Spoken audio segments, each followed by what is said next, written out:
विश्वविद्यालय अनुदान आयोग यानी यूजीसी की बात न मानना कई यूनिवर्सिटीज को भारी पड़ गया है। यूजीसी ने देश के 421 विश्वविद्यालय को डिफॉल्टर घोषित कर दिया है। इसमें मध्य प्रदेश की 18 और विंध्य की 4 यूनिवर्सिटीज शामिल हैं। दरअसल यूजीसी ने देश भर के सभी विश्वविद्यालयों को 31 दिसंबर 2023 तक अनिवार्य रूप से लोकपाल नियुक्त करने के आदेश दिए थे, लेकिन जब विश्वविद्यालयों ने यूजीसी के आदेश का पालन नहीं किया तो उन्हें ब्लैक लिस्ट कर दिया गया। तो चलिए सबसे पहले जान लेते हैं कि कौन कौन सी यूनिवर्सिटीज को डिफॉल्टर घोषित किया गया है।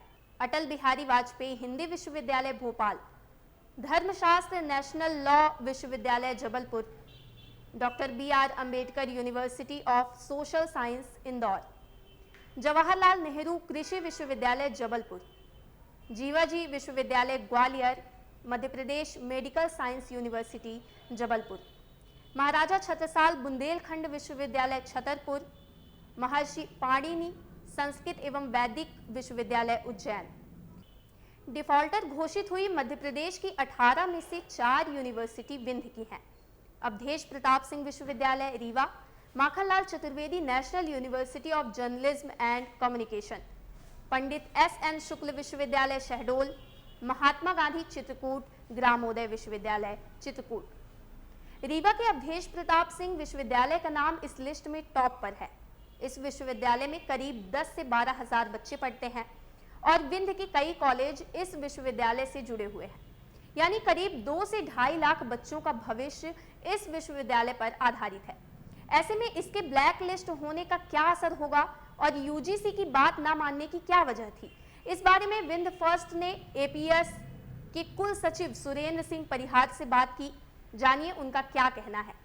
उसके लिए हम लोगों ने विज्ञापन निकाला है।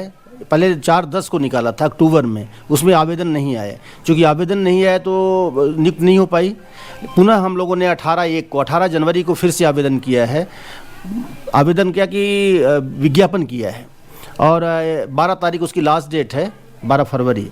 उसके बाद अगर आवेदन आते हैं तो तुरंत 13 तारीख को ही नियुक्त कर दी जाएगी। लोकपाल की नियुक्ति चूँकि आवेदन नहीं आए इसलिए नियुक्त नहीं हो पाई। आवेदन के तहत हम लोग नियुक्त करना चाहते थे कि आवेदन आ जाए, इसके बाद फिर नियुक्त करें, उन आवेदनों के ऊपर कार्रवाई हो।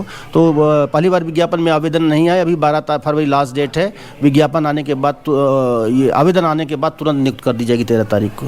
इससे बच्चों को या फिर एकेडमिक पर क्या असर पड़ेगा? बच्चों के जो ग्रीवेंसेस हैं, जिनकी शिकायतें हैं विश्वविद्यालय स्तर पर, इस समय पर वो अपना मीटिंग करके लोकपाल को अधिकार है UGC रेगुलेशन 23 के अंतर्गत कि उनका निराकरण करें। इसी तरह Makhanlal Chaturvedi national university of journalism and communication Bhopal के डिफॉल्टर घोषित होने का रीवा के माखनलाल कैंपस में पढ़ने वाले 380 बच्चों पर क्या असर होगा, इस पर कुल सचिव अविनाश वाजपेयी का क्या कहना है, सुनिए। जैसा आपने पूछा कि मध्य प्रदेश में कई सारी यूनिवर्सिटीज को UGC द्वारा ओम्बड्समैन नहीं नियुक्त करने के कारण पत्र प्राप्त हुए हैं। और मैं आपको ये बताना चाहूँगा कि विश्वविद्यालय की प्रक्रिया लगभग 15 दिन 20 दिन पहले प्रारंभ की गई थी और हम लोग इस प्रक्रिया में हैं कि हम जल्दी ओम्बड्समैन की नियुक्ति कर लेंगे और ये नियुक्ति बिल्कुल विधिवत जो गाइडलाइंस है उसके अनुसार ही की जाएगी। और इसका एक फ़ायदा जो आपने जानना चाहा है कि इसका फ़ायदा, तो मैं बताना चाहूँगा जो विद्यार्थियों की छोटी छोटी समस्याएं हैं उनके लिए ये नियुक्ति ओम्बड्समैन बहुत आवश्यक है कि डे टू डे वर्किंग है या उनकी कुछ ऐसी शिकायतें हैं जो उनका निराकरण विश्वविद्यालय स्तर पर या विश्वविद्यालय के अधिकारियों के स्तर पर नहीं निकल पा रहा है, तो वो ओम्बड्समैन के पास अपनी शिकायत दर्ज करा सकते हैं और समाधान प्राप्त कर सकते हैं। वैसे मैं एक चीज़ बताना चाहूँगा, माखनलाल चतुर्वेदी राष्ट्रीय पत्रकारिता और संचार विश्वविद्यालय में हम लोग इस मामले में बहुत सौभाग्यशाली हैं कि हमारी टॉप अथॉरिटीज़ विद्यार्थियों की छोटी से छोटी प्रॉब्लम को लेकर बहुत ही संवेदनशील होती है और हम कम से कम समय में उसका निराकरण ढूंढकर उनको निराकरण देते भी हैं। लेकिन अब ये बिल्कुल सही बात है कि हम शीघ्र ही बहुत आने वाले समय में बहुत ही शीघ्र हम ओम्बड्समैन की नियुक्ति कर लेंगे। धन्यवाद। आखिर लोकपाल की नियुक्ति इतनी महत्वपूर्ण क्यों है, ये जान लीजिए।